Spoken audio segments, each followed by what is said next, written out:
All I can say right now about Mater Dei is that they are not who we thought they were. I'm extremely disappointed, frustrated, upset, confused about what's going on within their team. They end up losing tonight to Lincoln, 56-20. Lincoln Hornets are on a roll.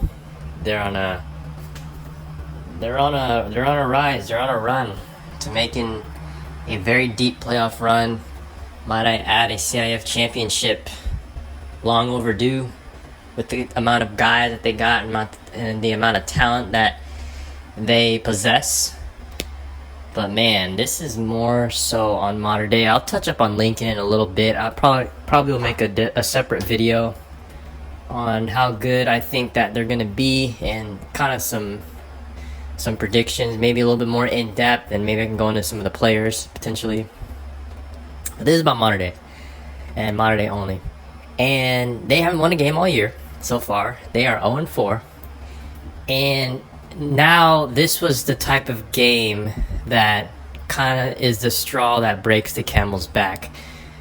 Not only are the injuries debilitating the team, which in my opinion is probably the number one reason, because they don't have the key players that they had last year, and they don't have those key players to really lean on when it comes to being dependent, because they have to go to other players and other guys now who aren't in those positions to be able to be relied upon, and that poses as a huge issue. But I've been on teams where you start to lose, guys get hurt, things start to go south, people hate losing, it keeps happening, and then the blame game happens and everyone starts to point fingers. That's when things get really, really complicated, and that's when things get pretty bad. And I'm not within those lines, I'm not within those walls of the school or the team, so I don't know for sure, but I can probably guarantee you that there are some whispers, because there's whispers, well, they weren't whispers, they're fans and parents who are full-fledged yelling at the coaches and yelling on the field about how bad everyone's doing and how inept everything seems to be.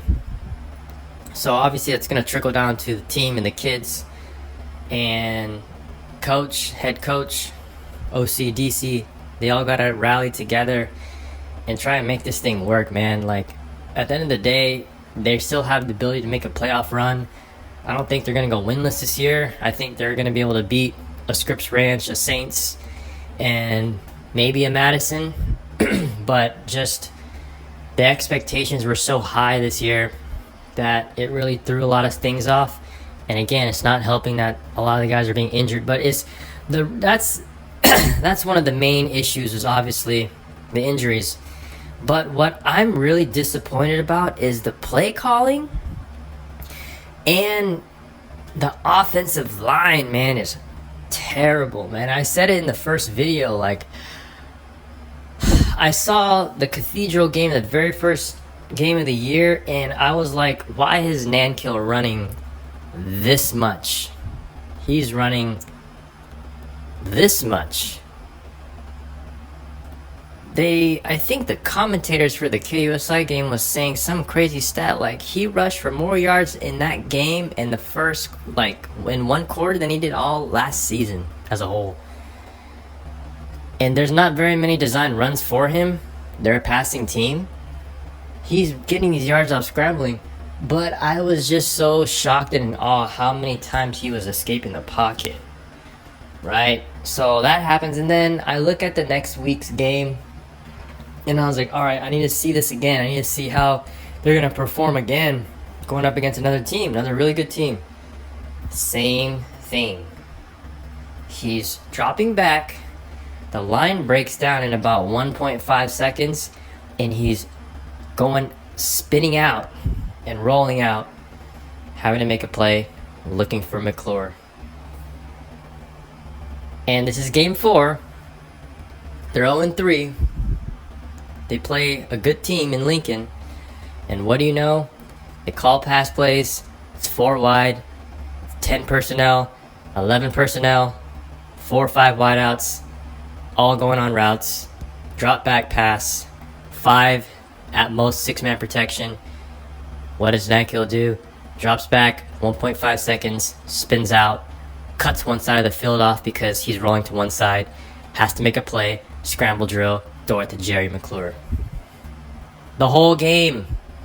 The whole game. And not to mention, I guess that Estrada and Bonkum are out. So it's just... And I think Nankill probably got sacked like 5-6 times tonight, which is a lot because he's been escaping everything.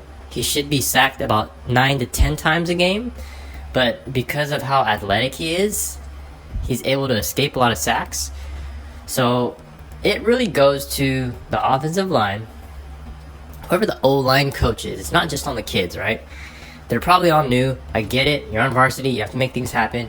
You have to give them more time. But whoever the coach is not being held accountable for what they're doing and how they're going over things in practice and in the game. And again, that's not nothing I can really criticize fairly because I'm not an offensive line coach. But I know at least if there's going to be someone specializing in a certain position, they have one job to do. They don't have to worry about special teams. They don't have to worry about quarterbacks. They don't have to worry about D-line. They have to worry about offensive line and partly what the running back does. And something's not right there. Something's disconnected there. Head coach is yelling at the coaches. Head coach is yelling at players, main players. Main players cop attitudes. They start to turn on the team and the coaches. Once that happens, it is over. It is over. When I say over, I'm talking about the playoff run's over. Don't even think about it. Most hyped team of all time. Team that has the most Division I players probably in San Diego County history. 0-4. Can't buy a game. Can't block a soul. Can't stop a nosebleed. Roderick Robinson for Lincoln breaks records this game. About 300 yards rushing and about 7 touchdowns, what I remember. Unbelievable. Mater Dei, y'all are in trouble. My last video, I'm trying to defend y'all, man. I'm a fan of this team. I'm a fan of the players. I'm a fan of Nankill. But something's not right. The plays aren't right. They keep calling the same plays. How come Nankill's in an exact position every single play when they try to throw the ball? Every time. And some of it is his fault too, I'm sorry to say. But some blame has to go on him. He doesn't stay in the pocket long enough, in my opinion, but he's already spooked because it's been happening since game 1. And he doesn't trust his offensive line. Hey, man. Y'all better figure it out. Y'all suck right now. Bad. Turn it around, man. This is bad. This is bad, bad, bad. 56-20. This is not good. This is no good.